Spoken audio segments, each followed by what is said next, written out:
Hello students, today let us learn few more terms in the topic matter around us. Chemical formulae.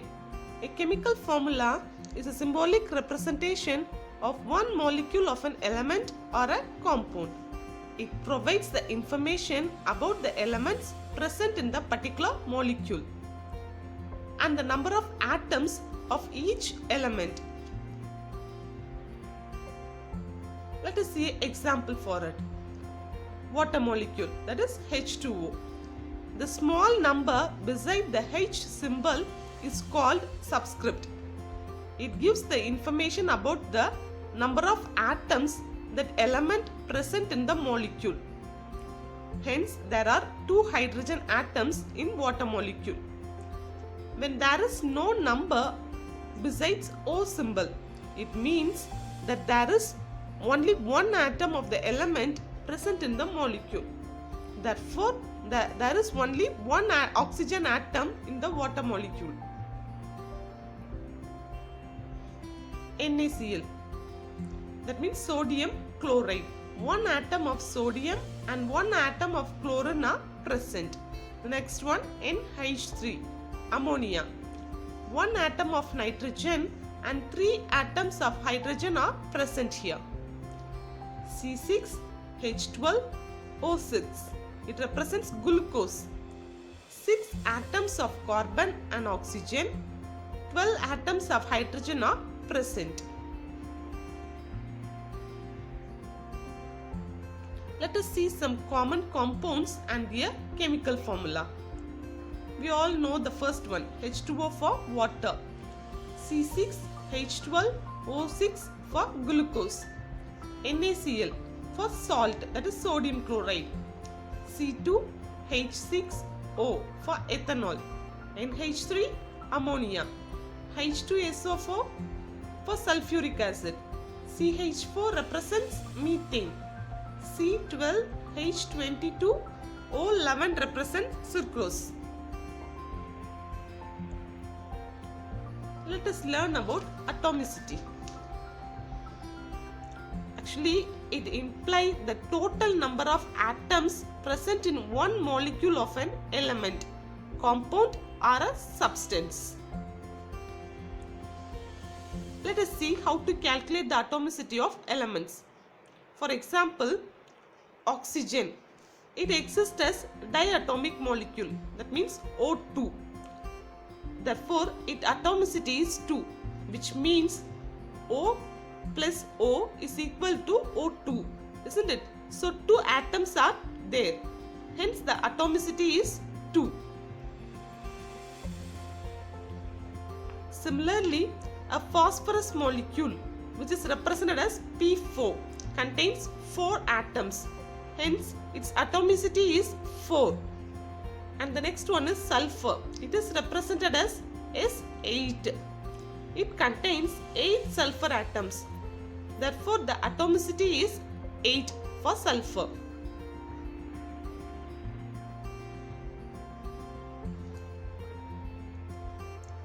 For example, a molecule of sulfuric acid, that is H2SO4, consists of 2 hydrogen atom, 1 sulfur atom and 4 oxygen atoms. So you have to add all the atoms. 2 plus 1 plus 4.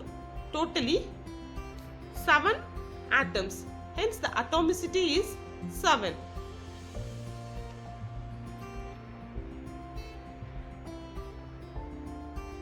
Elements in the human body. Nearly 99% of the mass of our human body consists of 6 chemical elements: oxygen, carbon, hydrogen, nitrogen, calcium and phosphorus. And also 5 elements are there which has least percentage, that is potassium, sulfur, sodium, chlorine and magnesium. These elements makes up the human body. Elements in air. We all know that air is a mixture of gases. The molecules of 2 different elements, nitrogen and oxygen, makes up about 99% of the air. The rest includes small amounts of argon and carbon dioxide. Also, the gases such as neon, helium and methane are present in trace amounts. Oxygen is the life-giving element in the air.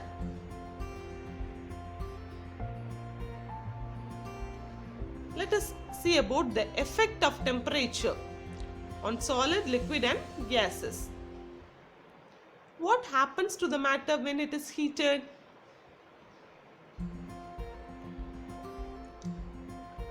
When solid is heated, the particles gain energy and vibrate vigorously.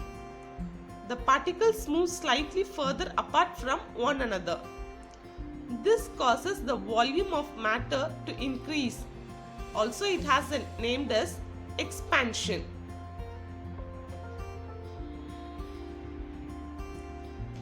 How it happens?